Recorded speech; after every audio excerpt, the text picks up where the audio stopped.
vamos, que eu acho que até o final, na verdade o final duvido que você espere que a gente vai seguir por determinados caminhos, mas vamos lá. Gente, fatozinho bem rápido.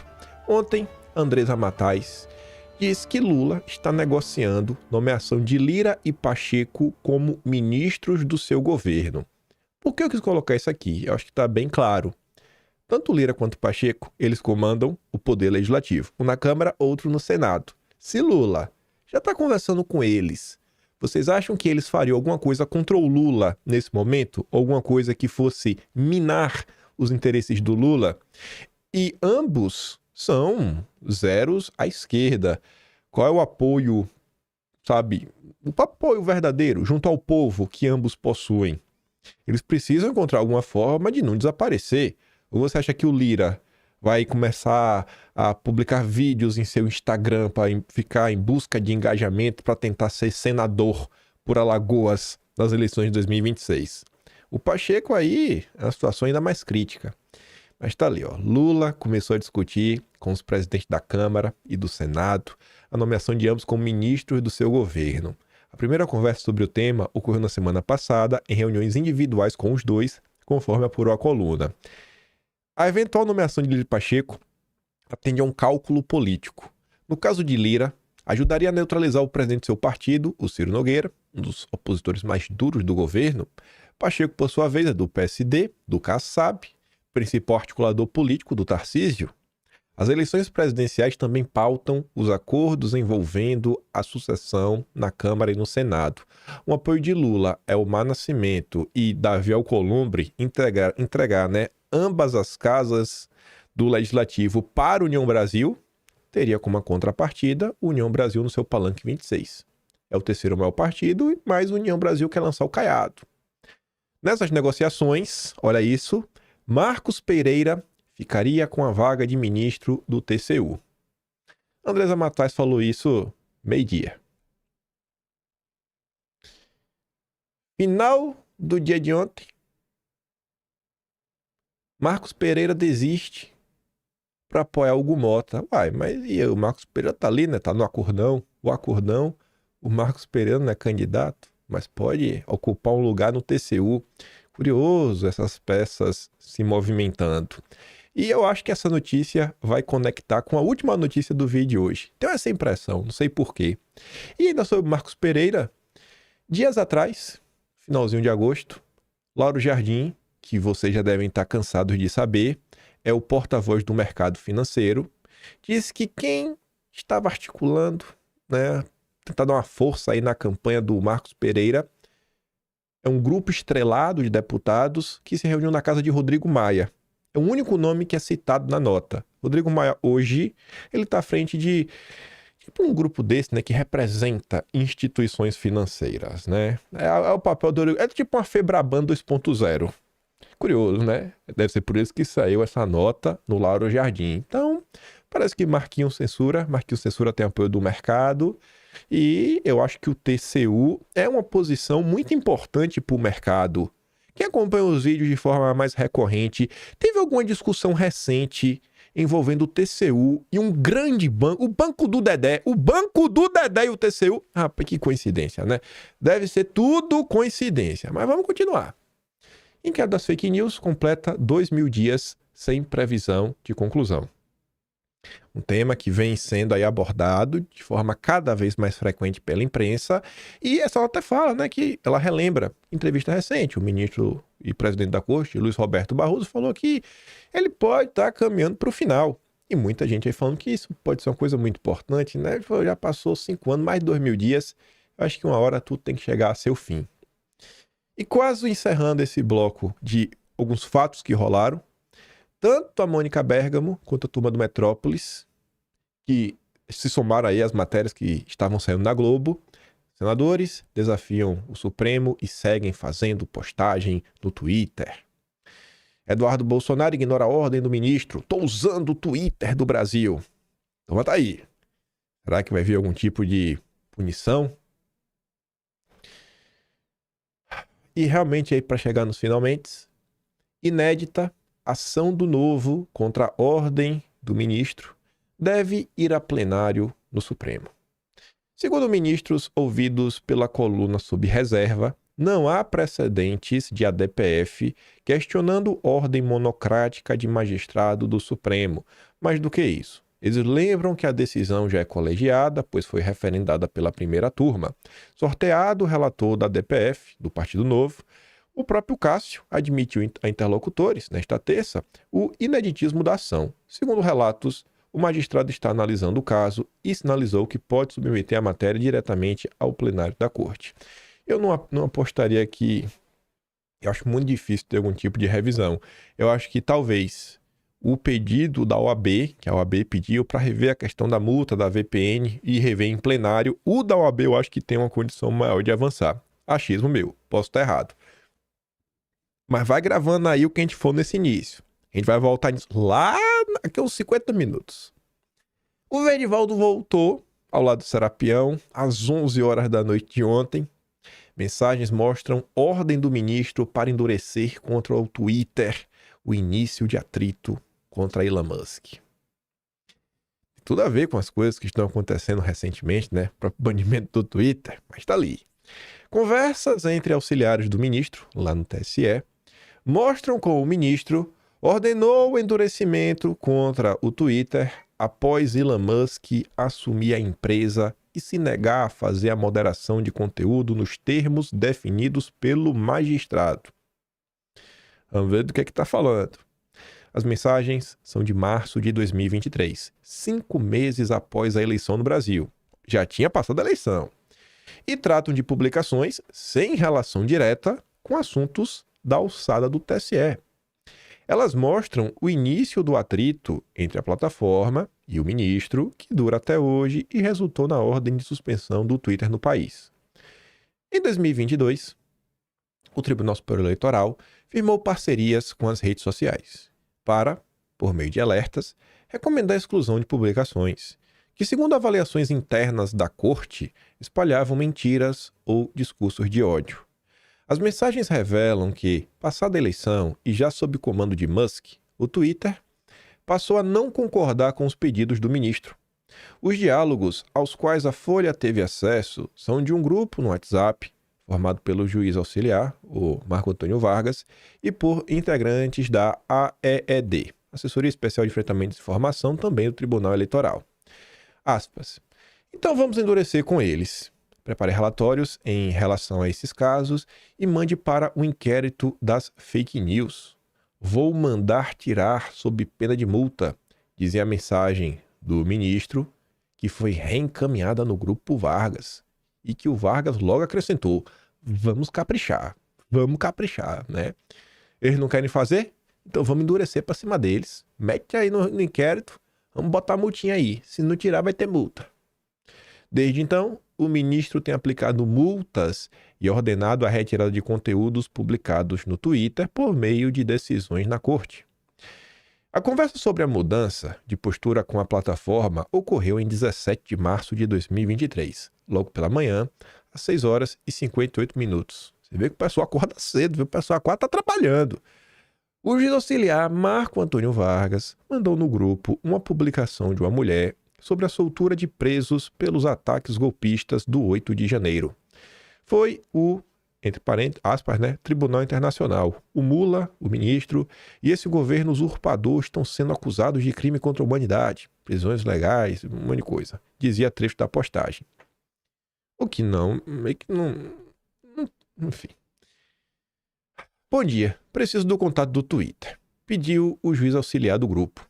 Após uma servidora da AED mandar o telefone de uma pessoa de nome Hugo, então representante do Twitter para a América Latina, outro integrante do órgão, né, da AED, chamado Frederico Alvim, entrou na conversa e se colocou à disposição para falar com o Twitter. Assim, irmão, você pode ver com ele para que faça uma análise de postagem dessa natureza? Pediu lá o Vargas. E o Alvim falou, beleza, tá comigo, vamos lá, vamos resolver. A ideia seria aumentar um pouquinho o escopo da parceria, para que questões como essa possam ser enviadas pelo sistema de alertas, obtendo tratamento. Assim, seria um caminho para você retirar postagens mais rápido, pelo que deu a entender. Em seguida, O servidor explicou ao juiz como funcionava a atuação da plataforma na moderação de conteúdo e qual seria o caminho para conseguir que o Twitter passasse a excluir o tipo de publicação citada por ele. Abre aspas.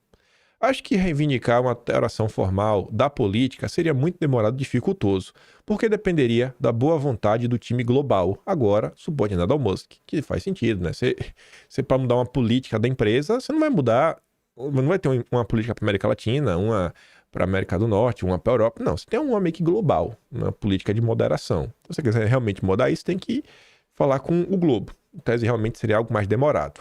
Creio que a saída mais fácil seria pedir uma calibração da interpretação da política já existente, segundo Alvin.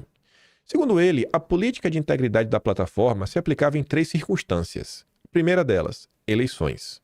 Segundo, censo. E terceiro, grandes referendos e outras votações dentro do país. É basicamente a mesma coisa.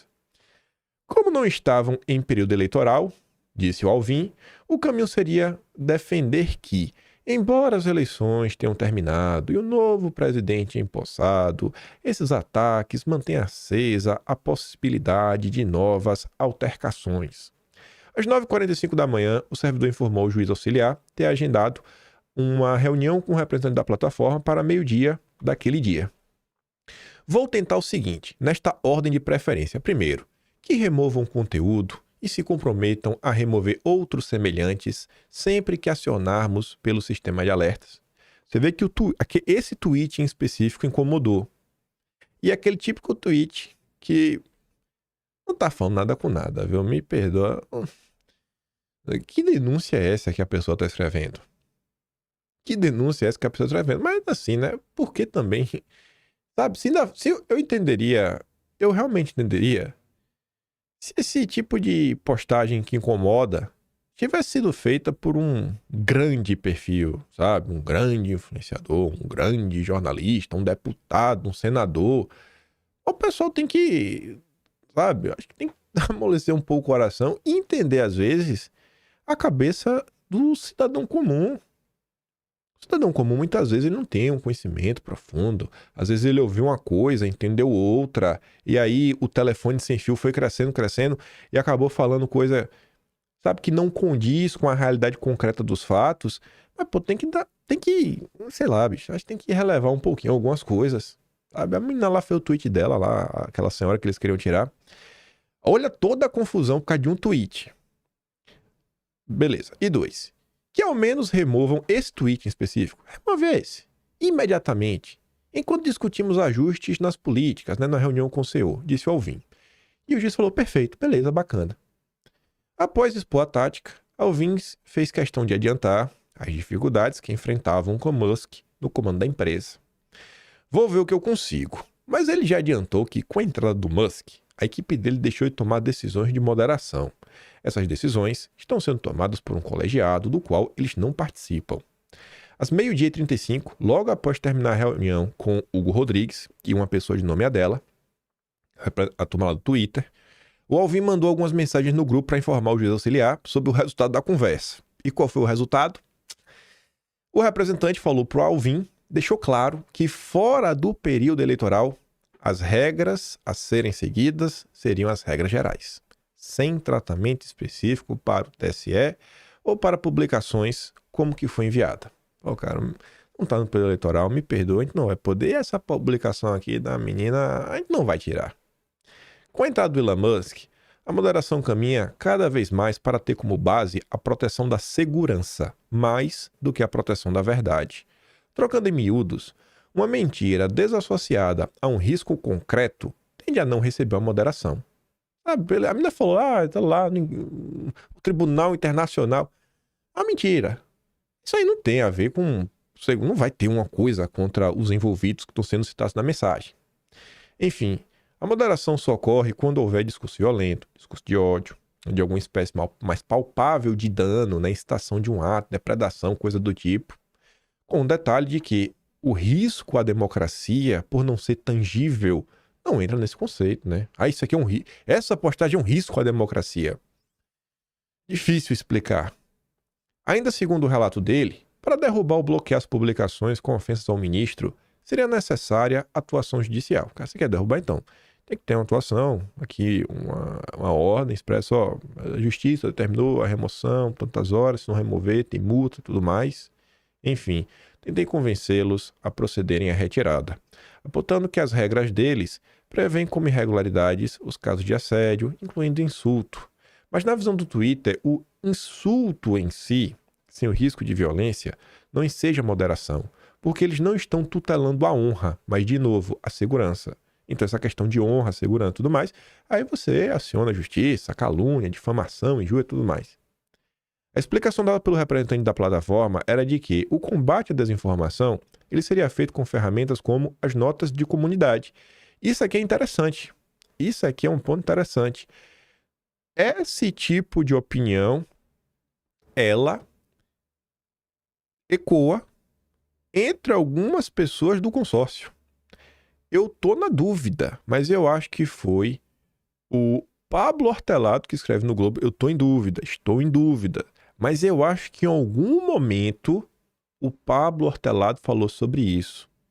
Sabe, que às vezes, mais do que remover, sabe, você explicar, você colocar ali uma tarjazinha, falar, isso aqui é mentira, a própria nota de comunidade, que é o que tem no Twitter, que são ferramentas importantes para você ajudar a construção da verdade. Muito mais que a punição, tá, cara, vamos aqui, usar nota de comunidade. Vamos expor essa pessoa, expor a mentira, o ridículo. A Globo, inclusive, já tomou várias notas de comunidade pelas fake news que a Globo divulga. Já pensou se fosse retirar todas? Então esse daqui pode ser um ponto que,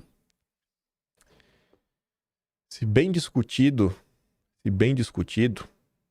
a forma como a direita conta a sua história e as suas reivindicações, eu acho que era um ponto aí que, dessa nota, dessa revelação, eu acho que, eu achava que é um ponto em que os deputados poderiam tentar explorar, deputados, senadores, políticos, junto com alguns jornalistas, falar, cara, ó, essa nota aqui é interessante, meio que ela coloca aqui na mesa, meio que a gente defende, né? A esquerda tá aí o tempo todo mentindo, etc, tudo mais. Olha, se a esquerda, nas suas mentiras, não tiver realmente promovendo alguma coisa problemática, né? Tipo, ensinando as pessoas a ir lá no meu gabinete jogar pedra, né? Com base numa mentira. Se não for isso, beleza, fala mal aí. Se eu achar que ofendeu minha honra, eu vou acionar a justiça, calúnia, difamação, injúria, tudo mais, beleza. Se não, cara, é isso aí, a gente coloca lá trabalhar para ter uma de comunidade, porque nós aqui na direita a gente teme, dá muito poder de remoção e às vezes você acaba removendo algo de maneira injusta. Eu acho que esse tipo de crítica ganha eco dentro do consórcio. Segundo os estudos que fizeram ao longo de 2 anos, os tweets marcados com notas de comunidade têm uma redução de 20 a 40% do potencial de enganar pessoas. E a pessoa fica com uma pecha de mentiroso. Depois de avisar que iria repassar as informações ao ministro, às 12h58, o juiz Marco Antônio Vargas reencaminhou a mensagem recebida do próprio ministro com a posição a ser seguida a partir dali. Não vão querer remover, né? Não vamos mudar a política. Então, a gente agora tem uma posição nova, que é a mensagem que está no início da matéria. Ministro, mensagem dele no grupo, que o Vargas encaminhou, né? Vamos endurecer com eles. Prepare relatórios em relação a esses casos, mande para o inquérito das fake. Vou mandar tirar sob pena de multa. Resolvido. Vamos caprichar no relatório para esse fim. Mandou no grupo Marco Antônio Vargas. E confusão. Isso daí tem relação com as ordens que o Elon Musk divulgou, que criou aquele perfil lá no Twitter para divulgar? Não sei. O Verdivaldo não deixou claro. Talvez tenha algum tipo de relação. Talvez seja essa aí, esse é o início dessas coisas que o Elon Musk tem falando. A gente não quis cumprir isso, não quis cumprir aquilo outro, a gente não gosta daqui, acolá, etc, tudo mais. Enfim. Tá aí parte... Qual é a parte? Eu não lembro, acho que é parte 12. Daqui eu acho que é a parte 12. Posso estar enganado, ou parte 11. Ou é a 11 ou a 12. Mas tá lá o Verdivaldo. Vamos continuar. Mantém isso tudo aí em mente por hora. Falando da Starlink, que é um tema aí que está na órbita desses acontecimentos, mas não ganha tanto destaque, porque o pessoal está preocupado mais com Twitter, censura, VPN, multa.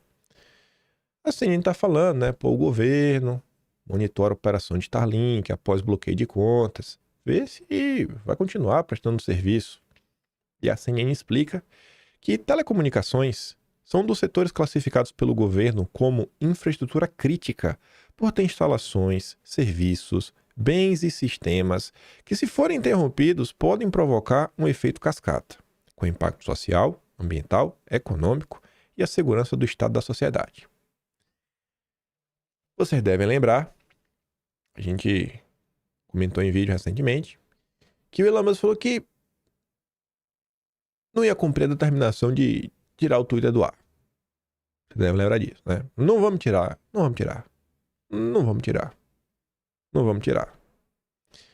Ontem, tirou.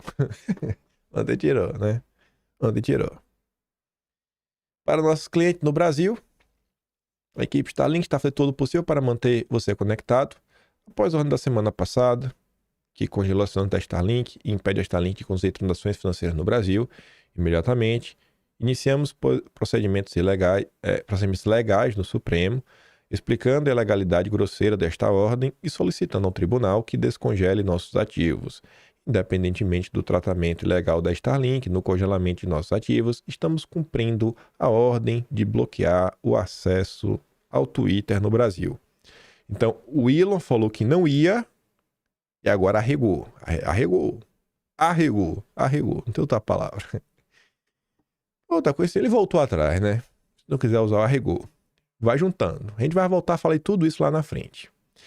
Aí olha aqui que coisa. Advogado da Starlink é filho do comandante do exército de Lula. O general do Lula, o Thomas Paiva. É o filho dele. O filho dele não é apenas o advogado da Starlink. O filho dele... Vamos ler primeiro, né? Starlink representante é representado na Anatel pelo advogado Thomas Scholler Paiva, filho do Thomas Paiva. Scholler Paiva, o filho, né? É quem assina carta enviada à Anatel dizendo que a Starlink voltou atrás e realizou o bloqueio do Twitter. E o documento foi obtido pela coluna. Ele não é só o advogado, como a arregada do Elon Musk. Quem assinou a carta da arregada foi o advogado que é filho do Thomas Paiva. Aí olha que curioso. Estamos perto de entrar em alguns momentos para chacoalhar a cabeça. Esse aqui é o documento. A Starlink informa que já procedeu ao bloqueio das URLs x.com e twitter.com, que são os domínios a partir dos quais se tem acesso à plataforma X no Brasil, que poderá ser comprovado pela Anatel nas próximas horas. Está ali a assinatura dele. Comentamos ontem sobre como a equipe jurídica da Starlink não é qualquer equipe jurídica. É a Pinheiro Neto, a Escritório do Brasil, para lidar com essas relações comerciais de empresas internacionais que operam no Brasil. Dia de disparado é o maior. Tinha lá o Rosenthal. Quem anunciou isso foi o Fausto Macedo. O Lauro Jardim no mundo jurídico, que trabalha no Estadão. Aí, gente, quero colocar aqui algumas coisas que só vão fazer sentido lá na frente também. Esse dossiê é todo lá na frente. Mas lá na frente tudo vai se conectar. As matérias que falam no início, que estamos comentando aqui agora. No mês de agosto, a gente fez um dossiê. Seria uma parte 2 do dossiê Rothschild que fizemos acho, no mês de janeiro. Que eu contava algumas coisas que rolou, etc. Tudo mais. A gente sai da questão da eleição da França, a relação de Macron com os Rothschild, passando por privatizações no Brasil, coisas que os Rothschild fizeram. E aí uma das matérias que nós trouxemos, duas na verdade, foram essa aqui na época. Olha aquela ali, 11 de abril de 1991. Pra você ver o nível dos advogados do Elon Musk. Não é qualquer advogadozinho não, irmão. É advogado top. Topzera mesmo. Acordo vai trazer mais investimento. Ainda sobre a imagem do Brasil no exterior, o embaixador lembrou que o governo foi incisivo na busca de uma solução para os problemas relativos à preservação do meio ambiente e à demarcação de terras indígenas. O Brasil estava sendo cobrado a avançar com a agenda verde, né? Estava lá, não, a gente vai fazer, a gente vai cumprir toda a agenda internacional. E aí, logo após a palestra de Flecha de Lima, o seminário O presidente Fernando Collor, um ano no cargo, prosseguiu com a palestra do advogado paulista Pinheiro Neto sobre o tema privatização e suas consequências. Né? É o Pinheiro Neto. Hoje hoje é o escritório dele que está trabalhando pro Elon Musk. Aqui é o homem mesmo, carne e osso. O Pinheiro Neto estava lá. Nessa mesma reunião, né, falar de privatizações, e a gente falou todo o processo nas participações dos Rothschild, mas tá ali, os trabalhos foram encerrados com o posicionamento de 3 executivos do meio empresarial britânico. Um deles é o Charles Alexander, que era o diretor do Rothschild, né, o Banco Rothschild, que ao longo do dossiê aparece em diversos momentos e em diversos anos diferentes no contexto das privatizações do Brasil, que é basicamente você vender uma empresa do Brasil para o exterior. Foi o processo de privatização. Você internacionalizou os ativos nacionais. E aí, pulando para 2024, o Brasil não está mais no radar, diz o chefe do Pinheiro Neto. Que radar? O radar dos investidores internacionais. Esse texto aqui não é da matéria, esse texto aqui é do Atlas de julho, que já está escrito. Eita, eu falei agosto, né? Esse aqui a gente falou no mês de julho, desculpa, esse aqui a gente falou no mês de julho. Esse dossiê não foi no mês de julho. O Atlas sai agora dia 15. Guarde-se em mente. O que é que tem a ver? O que é que tem a ver isso? Thomas Paiva, etc. Elon Musk, Marcos Pereira, Lira, o Lula trazendo todo mundo para perto. Vamos prosseguir. Vamos seguindo. Voltando um tempinho no tempo, assim como Elon Musk falou 48 horas atrás que a Starlink não ia bloquear o Twitter e arregou e bloqueou, isso aqui é só um fato, né, concreto da realidade. Vamos até voltar, né? Starlink recua e começa a cumprir ordem de bloqueio, né, só para lembrar. Da mesma forma que o senhor Elon Musk recuou agora, ele também recuou em abril, na época do Twitter Files. Eu gosto quando as coisas começam a se repetir. Parece coincidências. E o Brasil é o país das coincidências. No mês de abril, a gente comentou sobre isso daqui. Twitter diz ao Supremo que falha permitiu transmissões de perfis suspensos. E a empresa afirmou que não reativou nenhuma conta alvo de bloqueio. O Elon Musk prometeu que eu vou desbloquear todo mundo. Não desbloqueou ninguém. Após relatório da Polícia Federal, Twitter restringe acesso a Spaces com perfis bloqueados pela Justiça. Mas o Elon Musk falou isso? Falou. Falou no dia 6 de abril. Estamos levantando todas as restrições. Este juiz aplicou multas pesadas, ameaçou prender nossos funcionários, cortou acesso ao Twitter. Como resultado, provavelmente perderemos todas as receitas no Brasil e teremos que fechar nosso escritório lá. Então, você viu, ele não vai fechar. Eu vou derrubar as restrições. Não derrubou. Eu não vou bloquear o Twitter. Bloqueou o Twitter. É um ciclo, né? Que tá se repetindo. Tudo bem, aqui, página lá do Atlas, ele reclama, mas cumpriu, né? Musk ataca o ministro, fala aqui o que aconteceu na época. Ele diz que vai levantar restrições. Não levantou. O governo monitora se Musk vai descumprir decisões ou se é bravata. É o mesmo governo agora que monitora, né, a operação da Starlink. Parece que é meio bravateiro. Mas enfim, a Polícia Federal vai apurar. Na época, né, pra ficar bem claro, né, ele falou, eu vou desbloquear todo mundo. Aí lá em abril, o Monark perguntou, tá dando pra ver esse tweet do Brasil? Não, só com VPN. Não desbloqueou ninguém. E o Elon Musk falou, eu não vou mais cumprir nenhum tipo de ordem. Quando veio agosto, tava lá o Monark reclamando.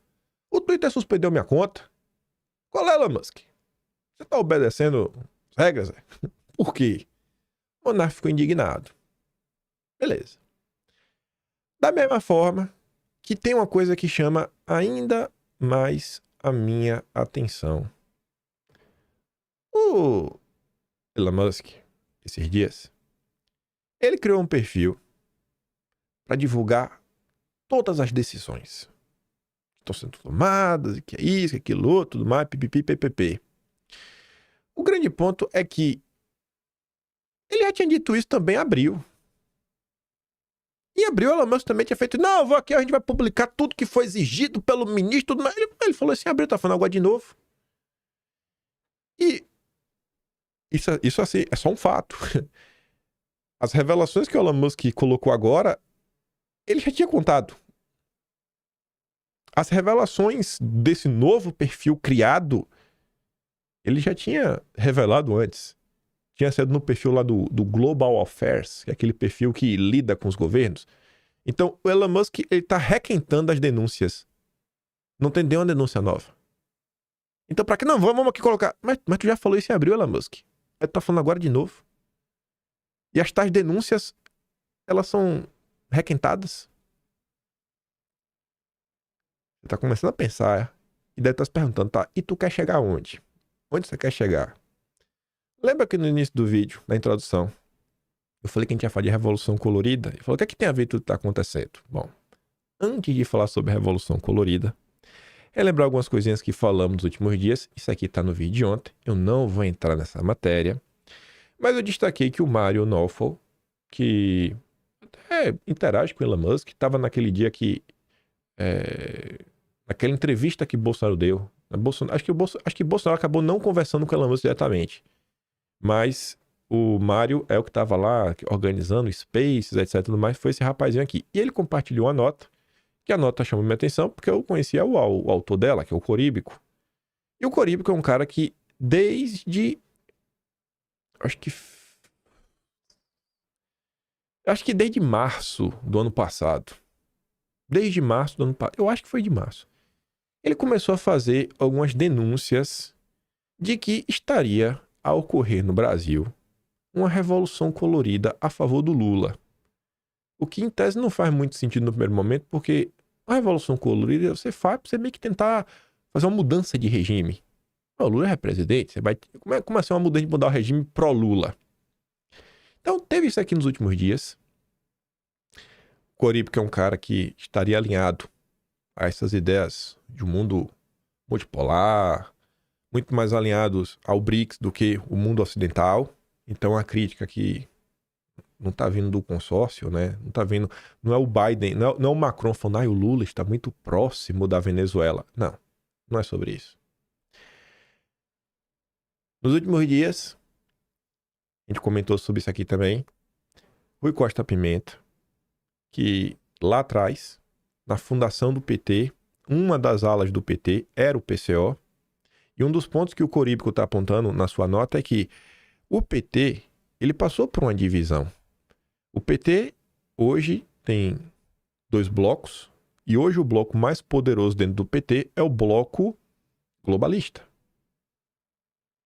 O liberal progressista globalista é o bloco mais forte. E o bloco esquerda mais raiz, ele está mais fraco, ele está enfraquecido. E o Coríbico até pergunta se isso foi uma mudança, sei lá, se o Lula mudou quando estava preso, ou se o Lula só tirou a máscara, esse sempre foi o Lula. E o Lula vem recebendo críticas, essas críticas vão aumentando dentro da esquerda. Não são críticas novas. Alguns alertas foram feitos ao longo do tempo. O Rui Costa nos últimos dias falou, né? Ele coloca ali a matéria do Estadão, o editorial, na verdade, criticando o que está acontecendo, né? O judiciário brasileiro, e falava como é a vida, quase 90% de acordo com o editorial do Estadão. Mas entenda-se, é a voz da burguesia preocupada com a estabilidade do regime. Só a esquerda pequeno-burguesa que não vê nada. Só a esquerda.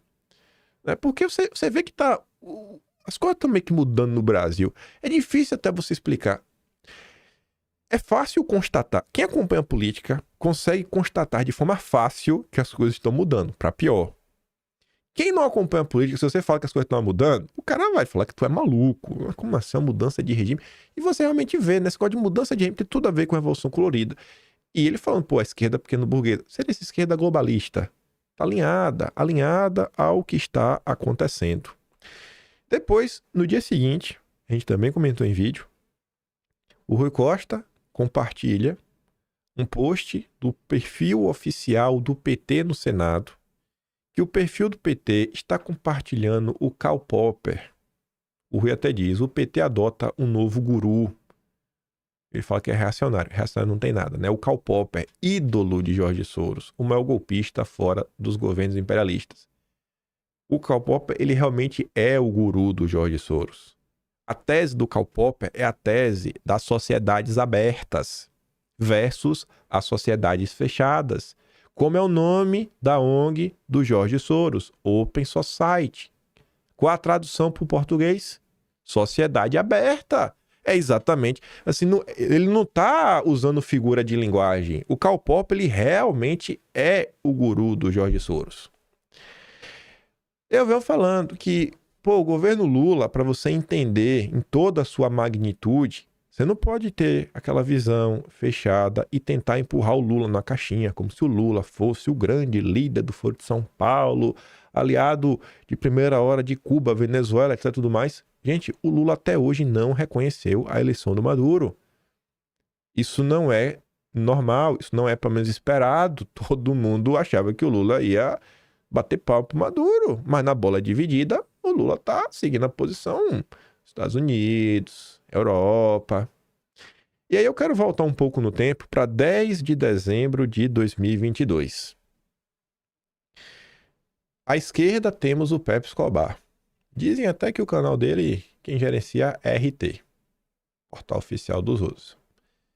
E à direita temos o Elias Jabbour, que trabalha junto a Dilma no Banco dos BRICS. Quem ajudou a contar para o mundo as injustiças que o Lula estava sofrendo no Brasil, quando o sol estava quadrado para ele, foi o Pepe Escobar. Não é qualquer um. E o Elias Jabbour tá no governo. Então, assim, são pessoas acima de qualquer suspeita, que não iam ficar atacando o Lula de graça, né? O cara tá com cargo no governo. Isso daqui foi antes do governo começar. Um pouco depois da COP26. Que foi aquela COP que o Lula foi no avião lá do Celeperi Júnior, lembra? Pegou uma carona. Vamos aqui ouvir o que foi dito nesse vídeo. Em relação aqui no Brasil, e eu vejo isso, eu vejo uma disputa de rumos dentro da política externa, ou seja, a Open Society, por exemplo, ela é uma das organizações, ela está em todos os grupos de transição do governo Lula, todos, com representantes. E o seu presidente da América Latina está no grupo, é um dos 4 que estão elaborando sobre política externa. Ou seja, eu vejo isso com muita preocupação. Como ele chama? Eu prefiro não falar nomes, não citar nomes aqui, porque não... Bom, eu pergunto como estrangeiro, porque eu não conheço nenhum desses... Não, é fácil encontrar na internet, tá? Não vou citar nomes, mas eu acho que isso me preocupa, e isso coloca um grau de disputa. E mais, os americanos alugaram um hotel inteiro em Brasília para a posse do Lula. Isso não é qualquer sinal, ou seja... Então, não sei se respondi a sua pergunta, ou seja... Respondeu, e tem paralelos e tem vários outros paralelos. Vários outros paralelos. Ao longo dos meses de 2023, o Pepe Escobar veio falar que o B do BRICS é um cavalo de Troia, dentro do BRICS, quinta coluna, né? Traidor. E teceu várias críticas ao Lula, inclusive colocaram meio que ele na geladeira do Brasil 247, meio que não falou mais de Lula quando ele vai lá, só fala de exterior. Tomou uma chamada. O cara que tá cuidando da política externa do governo Lula, que o Elias Jabbour não quis falar, é o Pedro Abramovay. Pedrinho. Atualmente, vice-presidente da OpenSite no planeta Terra. Ele falando, rapaz, tinha pelo menos um membro da turma do Soros em cada grupo de transição. Isso aqui foi após a COP26, essa live. Por que eu tô falando isso? Porque tem outro vídeo. Outro recorte que eu acabei fazendo. Olha essa outra denúncia do Elias Jabbour. Lula na COP27, eu particularmente não gostei daquele discurso, né? Por quê? Fica um discurso muito vago sobre a Amazônia, a questão ambiental, ou seja, não existe uma afirmação muito clara da nossa soberania, sobre a Amazônia. E depois nós descobrimos aqui no Brasil que quem elaborou aquele discurso, de 4 pessoas, 4 são ligados ao Open Society. Ou seja, vai haver uma disputa dentro do governo Lula, na minha opinião, em torno das relações exteriores. E Na verdade foi a COP27, eu acho. Eu falei 26, mas foi a 27. Em novembro do ano passado, sem saber disso daí, a Gringa Brasília fez um post que tá lá, né, as coisas. E quando, enfim, tem lá toda a explicação. E o que a gente descobre no final do dia é o nome dessas 4 pessoas que fizeram o discurso do Lula e que são ligadas à Open Society. Inclusive o Pedro Abramovay, esse aqui, ó, pequenininho na foto aqui embaixo. Então você vê que realmente tem essa tensão dentro. O governo Lula atual, assim, Não adianta você querer olhar apenas, você querer forçar o Lula, o comunista, não sei o quê. Você não vai conseguir tentar compreender na sua, toda a sua complexidade, completude. Não vai. Você pode querer insistir, beleza. Coloca aí o rótulo que você quiser. Eu acho que é uma visão muito incompleta dos fatos. E é porque eu falei sobre isso tudo, né? Vendo essas questões aí, Revolução Colorida, eu tô falando de Revolução Colorida, explicar para quem não sabe o que é, e aí a gente vai começar agora a voltar e começar a apontar o que a gente falou no primeiro tema, Starlink, os advogados da Elon Musk, algumas coisas que estão acontecendo no Brasil, alguns bloqueios, o timing das coisas. Vamos dar uma olhada aqui primeiro. O que seria uma Revolução Colorida? Para quem não sabe o que é. Eu perguntei pro ChatGPT, na minha opinião, eu falei, ChatGPT, me faz aí em formato de tópico a explicação do que é uma Revolução Colorida. Aí ele me deu. Tá um negócio muito bonitinho. É como a versão oficial quer vender. Aí eu falei, tá, agora me dá o que os críticos falam sobre o que é Revolução Colorida. E a parte de baixo. Então, o que seria? Movimentos políticos e sociais que buscam a mudança de regime através de protestos pacíficos. Utilizam cores e símbolos para identidade e mobilização. Versão oficial. Pela visão crítica, normalmente está sempre associado a uma tentativa de golpe de Estado. Críticos argumentam que essas revoluções são formas de golpe de Estado disfarçadas destinadas a mudar regimes por meios não democráticos. Instrumentalização da política. Alegam que os movimentos são manipulados por forças externas para atingir objetivos políticos. Contexto histórico. Surgiram após o colapso da União Soviética, a ascensão de regimes democráticos na Europa Oriental. Exemplos incluem a Revolução das Rosas na Geórgia, Laranja na Ucrânia, Revolução das Tulipas no Quirguistão. Pela visão crítica, o contexto das críticas. Primeiro ponto, intervenção estrangeira. Acusa-se que governos estrangeiros e ONGs apoiam financeiramente e logisticamente os movimentos para influenciar a política local. 2. Desestabilização. Alguns críticos veem essas revoluções como tentativas de desestabilizar governos que não alinham com interesses externos. Características principais: protestos pacíficos, manifestações, marchas, ações não violentas. Eu acho que quando a gente olha no horizonte, tem manifestações. E não necessariamente as manifestações são organizadas por quem está por trás da revolução. Às vezes o cara está fomentando que isso aconteça. E a gente vai ter aí o 7 de setembro. Por exemplo, a questão da época não foi só por 20 centavos. Ali na época, depois fizeram vários estudos, ficou provado. Ali foi uma tentativa de revolução colorida. Começou daquele jeito, depois o povo tomou as ruas. Mas o início teve um objetivo, né? A fagulha foi proposital. Uso de cores e símbolos. Cores específicas, símbolos que ajudam a identificar e diferenciar o movimento, mobilização social, engajamento de grandes setores da sociedade, jovens, grupos civis, pela visão crítica. A questão de mobilização e financiamento é que recebe apoio financeiro e logístico de fora do país, levantando questões sobre a independência dos movimentos, desafios à legitimidade. Alegam que os movimentos desconsideram os processos políticos e eleitorais existentes, minando a legitimidade do governo atual. Métodos e estratégias. Desobediência civil. Eu acho que, inclusive, esse termo, né, desobediência civil, ele ganhou destaque nos últimos dias. Por questão do Twitter, VPN, não ganhou. É só uma constatação. Ações como boicotes e greves, campanhas de mídia e comunicação, uso intensivo de mídia social e outras plataformas para disseminar mensagens. Eu acho que toda essa insatisfação em relação ao que está acontecendo no Brasil vem sendo feito através, realmente, de mídia social. Apoio internacional. Algumas revoluções recebem suporte de governos estrangeiros ou organizações internacionais. Talvez até o apoio do próprio Elon Musk, né? Aqui estamos aí, viva Brasil, viva a democracia. Ele está aloprando nos últimos dias. Pela visão crítica, né? Campanhas de desinformação. Críticos afirmam que a disseminação de informações falsas para desacreditar o governo atual e criar um clima de satisfação. Manipulação de mídia. Uso intensivo de mídias sociais para criar uma narrativa favorável ao movimento e pressionar a opinião pública. Quando eu vejo Elon Musk republicando decisões que ele já tinha publicado, eu fico meio assim. Exemplos notáveis. Aí tá lá, né?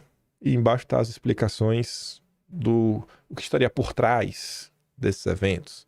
Ali o segundo, né? Crítica sobre a influência de governos ocidentais e ONGs na mobilização e financiamento de protestos, na Laranja e das Tulipas. Alegações de que a revolução foi instigada por interesses externos para controlar a região estratégica. Impactos e evoluções, e depois só tem o último, que é o desfecho. Mudanças de regime. Muitas vezes resultam na substituição de líderes e mudanças políticas. Bom, o que a turma está falando agora? A turma lá vem lá de fora. Que no Brasil, na verdade, está tendo uma revolução colorida pró-Lula. Então, se é pró-Lula, não é para ter substituição de líder, mas, quem sabe, uma mudança política. Uma mudança política. Que mudança política seria essa? Vocês lembram de 2013? O povo está insatisfeito, era Dilma, começa a crescer o sentimento antipetista, ela não cai, se reelege, volta, depois a coisa volta de novo, contra Dilma, tem impeachment. Qual era o grande plano naquela época? Era um governo da chamada terceira via. Deu errado. E o que deu errado? Apareceu o Bolsonaro. Não estava no cálculo. Eles não esperavam que iria aparecer um Bolsonaro no meio da história. A gente tira a Dilma, pá, beleza. Não deu. Aí teve também o Joesley Day. Ali frustrou totalmente os planos do Temer de buscar uma reeleição, né? Que era presidente. Então tiveram alguns eventos. E quando você olha para o Brasil hoje, Lula, Galípolo no Banco Central, né? O grupo dos amigos, vários amigos e várias posições-chave, algumas políticas aí que você bota a mão na cabeça e fala, rapaz, essas políticas de campeão nacional tá bem complicada. Bancos, lucro recorde. O Alckmin é vice do Lula. Nossa! Sabe? Você vê que realmente um alinhamento, essas políticas globalistas, que é o que sempre foi a cara da terceira via. A terceira via é globalista desde do seu nascedouro. É quando você pega lá o pré-golpe da República de 1889. E pelos eventos que passavam, aquelas relações de porta giratória, aquelas relações de pessoas no Brasil que têm vínculos com pessoas lá de fora. Lá atrás eram os Rockefeller, os próprios Rothschild. Agora temos a turma dos Soros, né? E vai indo. Sempre banqueiros no meio. Você vê que o cenário meio que ideal que eles buscavam pós-queda da Dilma e que Bolsonaro atrapalhou, você vê que esse cenário está começando a ficar cada vez mais palpável. Tá aparecendo isso, né? O amor venceu. Reformas democráticas, pode levar à implementação de reformas. Maior democratização, isso aqui é a versão oficial, né? Que reformas são essas? Você vê que realmente as coisas no Brasil estão mudando, né? Difícil explicar, mas você vê que sua liberdade tá meio que indo embora, uma lei aqui passa a outra, passa uma reforma tributária muito estranha. E aí desafios e críticas, né? Podem enfrentar resistência interna e acusações de ingerência externa. A visão crítica sobre isso. Mudança de regime e estabilidade. Muitas vezes resulta na troca de governo, mas pode levar a períodos de instabilidade e conflitos internos. A gente realmente vem tendo muitos conflitos. E esses conflitos, eles estão ajudando ou não a minar e tentar criminalizar no debate público a direita chúcara. Você vê que até a direita permitida apareceu, a direita sensata. Você vê que apareceu, o Luiz Felipe Dávila escreveu isso. Tem que ter união da direita sensata com a esquerda inteligente. Vamos tirar aqui a direita chúcara, os bolsonaristas, que foram a pedra no sapato. Reformas duvidosas. Reformas implementadas após a Revolução podem beneficiar certos grupos ou países em detrimento da população local. Considerações finais. Variedade de contextos. Cada revolução é única, refere a circunstâncias locais, não necessariamente vai cair um líder. Importância da mobilização. A mobilização social e os de símbolos são cruciais para o sucesso, para justificar as mudanças. E a visão crítica. Sombra da manipulação.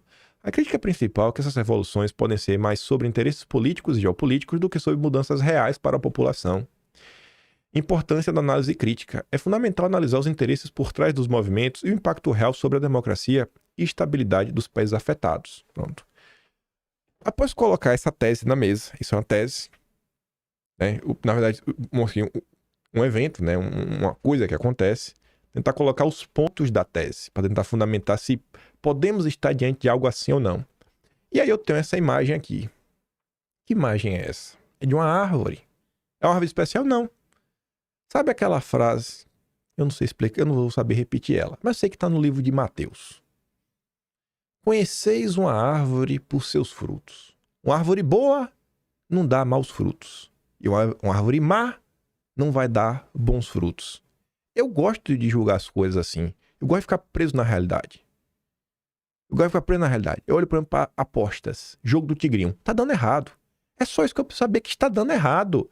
Ah, mas a liberdade de jogo... Irmão, tá dando errado. As pessoas estão perdendo suas casas. Eu fiz uma live anteontem. A pessoa me relatou, conhecido dela, o cara desistiu de viver. A mulher depois, o coração, deixou pra trás 3 filhos e 5 netos. Outra pessoa lá falou, não sei se foi o cunhado, alguém da família, perdeu um carro. Outra pessoa, o meu amigo, pessoal, perdeu uma casa. Eu não preciso, eu tô vendo o resultado. Eu gosto de julgar as coisas pelos seus frutos. Tem gente que só atrapalha. Falei ontem até da questão do Oswaldo Eustáquio. Aí, aqui são alguns fatos. Elon Musk já regou antes, como arregou agora. E daí? Não sei, mas tá aí. É um ponto que gira na minha cabeça. Segundo, Elon Musk, ele tem laço com o governo, não brasileiro, o governo americano. E que laço é esse? A Starlink, ela tá ligada à SpaceX. A SpaceX é uma empresa do chamado complexo militar. É o grupo mais forte que existe lá no chamado Deep State. E quando você olha isso, que ele tem lá, SpaceX, você vê, cadê a embaixada americana? Não, estamos aqui, né, observando, preocupados com a democracia, a liberdade de expressão. Cadê a embaixada americana?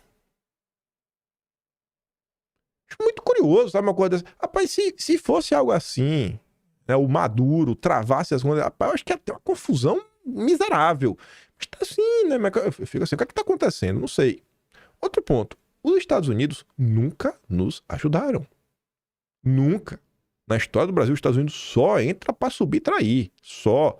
Papinho furado. Essa balela eu não compro. Quem quiser ir comprar, compra. Ao longo da história, a gente já explicou o dossiê histórico que tem pra provar. Depois, tem aquelas denúncias do Mike Pence. Olha, o que tá acontecendo no Brasil, tem dedo da USAID, da NET. Aquela denúncia que ele fez, né, que foi do USAID, dos 30%, assim, de todo o orçamento do órgão, 30% o Mike Pence disse que foi gasto no Brasil para avançar com a agenda de censura. Aí o Elon Musk tem alguns advogados que chamam a atenção. Galera que desde idos muito antigos já participava desses eventos internacionais, que até os Rothschild estavam no meio, né? Aí você vê essa coisa, né? O filho Thomas Paz. Chama atenção o que está acontecendo. Nenhuma denúncia que a Elon Musk pontuou até agora é denúncia nova. Vou criar agora eu vou expor tudo. Não tem nada novo.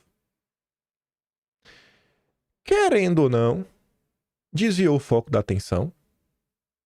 As questões da Elon Musk desviou o foco da eleição, ninguém mais fala de eleição. O Musk, isso aqui é um ponto que a direita às vezes não presta atenção, gente. Vocês deveriam se questionar. Por que Elon Musk segue ordens na Índia, segue ordens na Turquia e segue ordens do Partido Comunista Vermelho, onde a Tesla vende muito carro, né? Ele também gosta de umas coisas, gosta de um lítio, não tem pra onde correr. Sabe, lá ele segue as ordens. No Brasil ele quer lutar pela liberdade de expressão.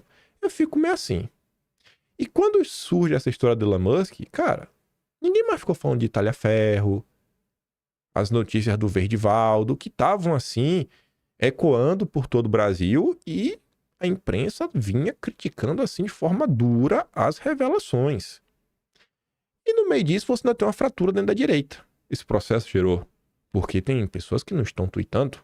Essas pessoas que não tweetam são covardes, são traidores. Tem gente falando isso. Então, esses são alguns fatos. Aí eu coloquei assim algumas percepções. Possíveis punições podem estar a caminho. Pode ou não pode? Amanhã não pode ser uma lista de pessoas que vão ser multadas por usar VPN? É uma possibilidade. Isso pode gerar mais satisfação. Inclusive, a gente viu muitas notas nos últimos dias falando, tá acontecendo aí, pode até inflar aí o 7 de setembro, que é movimentação de rua. Bom, Eu acho que todo mundo vai concordar que o 8 de janeiro, o evento 8 de janeiro, acabou por dar justificativa para muita coisa no Brasil. Muita coisa foi justificada sobre o 8 de janeiro. Eu não sei o que vai acontecer no 7 de setembro. Eu só tô querendo fazer aqui um paralelo. Pessoas tomando a sua. Exatamente isso. Eu tenho uma percepção que o Brasil está começando a voltar aos rumos de 2018 sem Bolsonaro.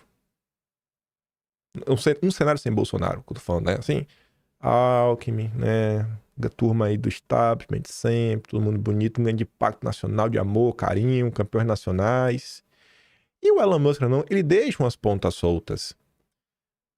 Muita gente diz, pô, banir o Twitter é desproporcional. Mas, ao mesmo tempo, existe que você tenha na lei, né? Uma questão de... Tem que ter um representante no país. Aí eu olho assim, que os sinais apontam para uma possível revolução colorida. Inclusive, jornais internacionais falam que o Brasil sofre uma revolução colorida pró-Lula. Que vários desses eventos podem estar se encaminhando nessa direção. Aí eu coloco algumas perguntas. Não necessariamente esse vídeo vai trazer respostas. É para botar para todo mundo pensar e refletir. Qual é o plano dos corajosos? Qual é o plano dos corajosos? Da direita corajosa. Qual é o plano? Qual é o plano? Porque a direita corajosa tem 150 deputados no máximo e não chega a 30 senadores. Não tem nem maioria. Qual é o plano? Vai gritar alto pro Pacheco e o Centrão agora se dobrar? Qual é o plano, gente? Eu quero saber qual é o plano. Eu não tenho. Eu queria saber. 2. Existe alguma preocupação em ter algum tipo de vitória? Ou evitar o pior? Quando eu digo assim, algum tipo de vitória, seria uma vitória pequena. Uma vitória pequena já vale alguma coisa? Ou evitar o pior? Tem essa preocupação? Ou, se não for pra ter tudo, é melhor não ter nada? Melhor perder de pé do que ganhar de 4. É a frase da direita corajosa. Toma multa por estar no Twitter. Vai mudar o quê? Faltou a interrogação ali. Eu quero saber o que é que vai mudar. Eu quero saber o que é que vai mudar. É porque não vai se dobrar o sistema, né? O povo é brabo demais, viu? Nossa senhora, brabo. Qual vai ser o desfecho de tudo que está acontecendo agora nas eleições municipais? Que inegavelmente impactam em tudo, inclusive 2026. E coloca pessoas na máquina. Pode não ser em posições tão importantes como o meio a mais alta coisa desse país, mas são posições. São pessoas que, às vezes, passam o dia trabalhando, sobra 2 horinhas ali para acompanhar o que está acontecendo, às vezes ela pode se dedicar para a política o dia inteiro. Vereador tem assessor. E prefeito, vai Maria, é um monte de secretaria. E quais impactos de tudo que está acontecendo nesse momento perante o plano da direita corajosa para 2026? Eu não tenho essa resposta. Eu quero saber. Eu estou tentando trazer as pessoas um pouco para a realidade. Depois, qual o objetivo do Musk? Eu não sei. Você sabe? Você bota a mão no fogo? Existe alguma luta por liberdade de expressão? Tem mesmo a luta? Não, tem que lutar. Realmente essa luta existe? E tudo o que está acontecendo, quais os ganhos, possíveis ganhos que o establishment pode ter? O Glenn reapareceu hoje. Colocou ali a nota. Se não, poderia ter colocado aqui. Não, onde é que está o Glenn? Não seria um ponto. Uma pergunta. Aí, eu quero voltar para a imagem da árvore. Eu gosto de julgar a árvore pelos frutos. Eu falei ontem e exemplifiquei. Fui mostrando os maus frutos da árvore Oswaldo Eustáquio. 8 de janeiro, Sererê preso, várias tias do Zap denunciando Oswaldo. Tia do Zap mesmo, denunciando Oswaldo, falando, cara, não saiam da frente do quartel. O povo denunciando isso no início de dezembro. Não vá. O que ele aprontou em 2021, os amigos dele, inclusive, é o cara que dirigiu o carro do Jorge Santos, que ia colocar um naquele caminhão-tanque, né, que é para o aeroporto. Imagine se explodisse, rapaz, e várias outras coisas. Eu já vi os frutos, são todos podres, todos. Ele tá de volta. Qual é o plano? Qual é o plano do pessoal? Quando a gente vai começar a julgar as coisas pelos seus frutos reais, concretos e que entregaram. Aí, Uma nota que saiu no mês passado, que parou no Atlas, mas que a gente não discutiu em vídeo, foi essa daqui, ó. PT arma contra-ataque a tentativa de onda bolsonarista no Senado em 2026. Tem parte da direita falando, não vai ter eleição, não sei o quê. Será que não vai ter eleição? Não sei. Eu lido que vai ter eleição. Você confia na eleição? Irmão, vai ter. Farei minha parte no que eu puder para trazer informação, né? Para a turma aí ficar bem inteirada do que está acontecendo no Brasil, tentar converter voto. Vou me dedicar. Sei que a nota falava que com foco de Bolsonaro em ampliar espaço no Senado, o PT e partidos aliados planejam um contra-ataque e desenham uma estratégia para conter os planos da oposição. 2/3 do Senado serão renovados daqui a 2 anos e a expectativa de bolsonaristas é ter maioria na casa, algo que o PT tenta evitar. As conversas sobre as disputas deverão avançar depois das eleições municipais. Há, no entanto, nomes que já trabalham não só para tentar conseguir o cargo, como também para tirar vagas de oposicionistas que estão no Senado e devem tentar a reeleição no próximo ano. Um exemplo disso acontece no Acre, onde Márcio Bittar e o senador Sérgio Petecão precisarão renovar os mandatos. Lá, o ex-governador Jorge Viana deve concorrer ao cargo, que é do PT, né? O petista, que comanda já a PEX, já foi senador e ocupou a vice-presidência da casa. Outro estado onde também há petistas se movimentando é o Ceará. Eleito em um ano bolsonarista 2018, Girão está no fim, precisa ir às urnas novamente. O líder do governo na Câmara, José Guimarães, tem falado abertamente sobre a intenção de concorrer a senador. A Gleisi Hoffmann reforça que o PT precisa se preocupar em ganhar mais terreno no Congresso. Não basta eleger o presidente da República. Precisamos ter representação boa no Congresso. Temos nomes no Senado e onde temos divergência, vamos conversar, temos tempo para isso. Alianças são o primeiro passo. Em alguns casos, as alianças fechadas pelo PT nas eleições de 24 já são a preparação de terreno. A legenda decidiu apoiar a reeleição do prefeito do Rio, Eduardo Paes, sem indicar o vice. Em troca, espera poder indicar um dos candidatos do grupo de Paes ao Senado daqui a 2 anos. Isso também aconteceu em Curitiba, onde Gleisi contrariou o integrante do PT no Paraná, travou a possibilidade de uma candidatura própria. Em vez disso, a sigla apoia Luciana Duce, também sem indicar o vice. A ideia é que o gesto seja retribuído com apoio do PSB ao PT em uma das vagas do Senado e ao governo do Paraná. O Disseu também tem participado do debate sobre a legenda. Em palestras, o petista tem feito alerta sobre a falta de base no Congresso. Devemos, em cada estado, optar por candidaturas viáveis, seja do PT ou aliados. O importante é garantir uma base de apoio segura no Senado para o segundo mandato de Lula. Essa estratégia deve ser construída desde já para 2026 no Recife, com a reeleição de Humberto Costa, e no Rio, com apoio de Paes, para eleger um senador ou senadora. Aí eu, antes de terminar, olhando para as eleições desse ano, Bolsonaro, ele está, eu acho que desde o início de julho, posso estar sendo injusto, viajando todos os dias, sem um dia de descanso. Fazendo roteiro normalmente em 2 a 3 cidades, às vezes 4 cidades num único dia. Eu não acho que Bolsonaro vai salvar o Brasil fazendo isso. Mas eu tenho certeza que essas movimentações de Bolsonaro vão trazer algum fruto. Porque está colocando mais pessoas de direita na máquina. Eu acho que todo mundo vai concordar que ter mais pessoas de direita eleitas, isso é bom. A gente ainda concorda nisso, né?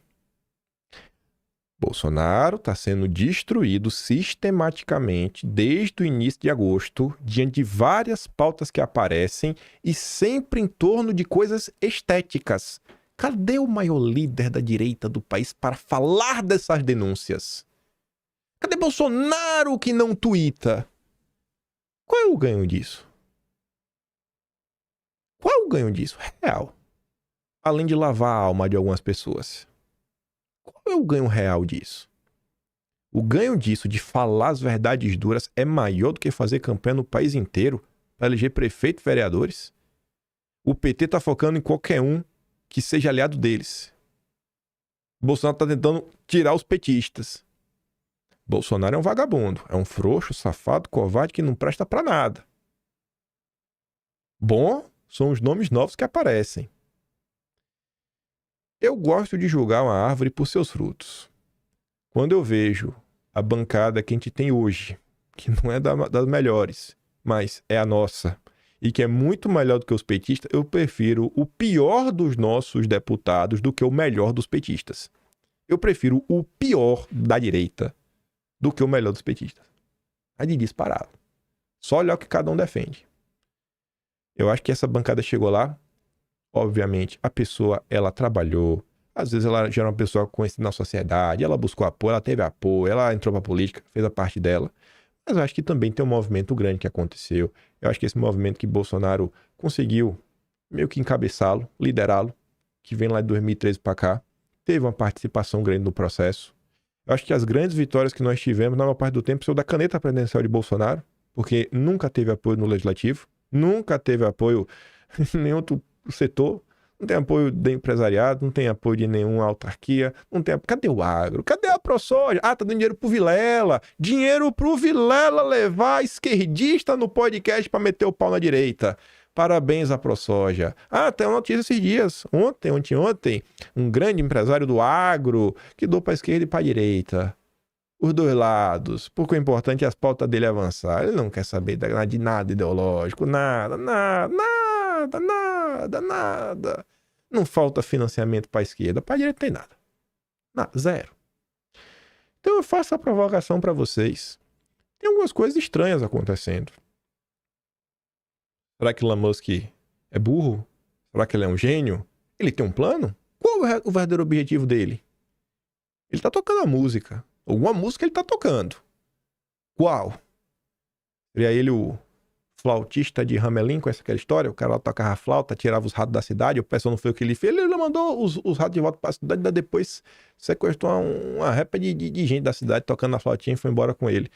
Será que ele é ele desse tipo? Será que ele é um músico da liberdade? Não sei. Tu bota a mão no fogo pelo Elon Musk? Eu não acho que ninguém chega na posição que ele tá sendo um boca aberta. Com certeza não. Sem também ter muitos aliados, e também tem muitos contatos, conexões, e às vezes se relacionando com pessoas que você nem gosta nem aprova.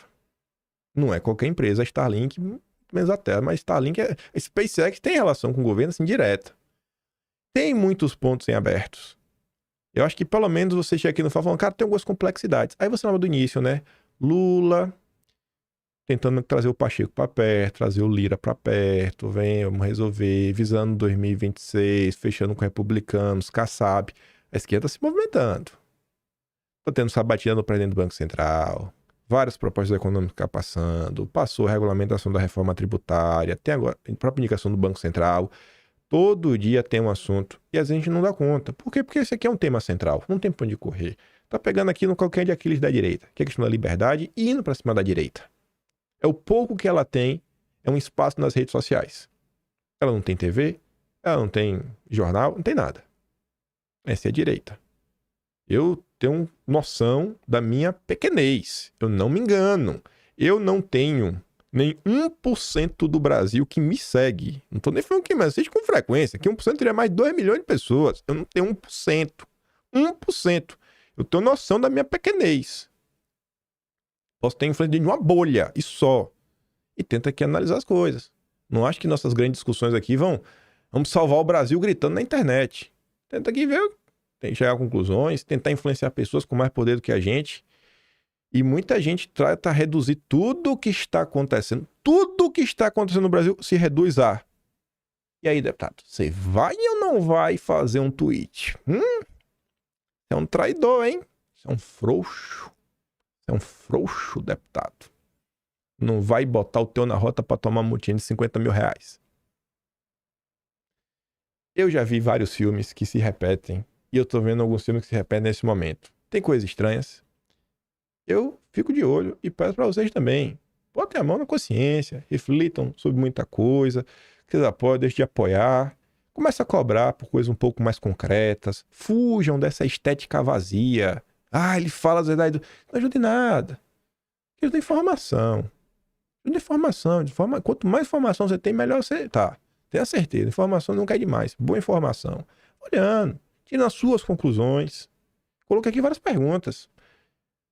Dei alguma coisa na imprensa. Conclusão, eu não tenho. Se você tem, me passe a sua, porque eu não tenho. Eu tô achando que tá tudo muito estranho que tá acontecendo. Qual é a música que Elon Musk está tocando e dançando?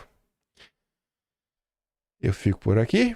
Se gosta do meu trabalho, quiser dar um pouquinho mais, passar no canal, tem um botão de valeu, tem um peito na descrição e tem o Atlas Brasileiro, onde vamos relatar tudo isso. E um dia nós teremos a resposta. Hoje não temos, mas um dia a gente vai relatar e a gente vai ver o que vai acontecer. Lá na frente a gente vai poder olhar para trás e falar se a gente acertou, se a gente errou, né? Ou muito menos pelo contrário. Compartilha, volta amanhã. Eu deixo aqui grande beijo, abraço, tamo juntos. Valeu, meus amigos. Fui!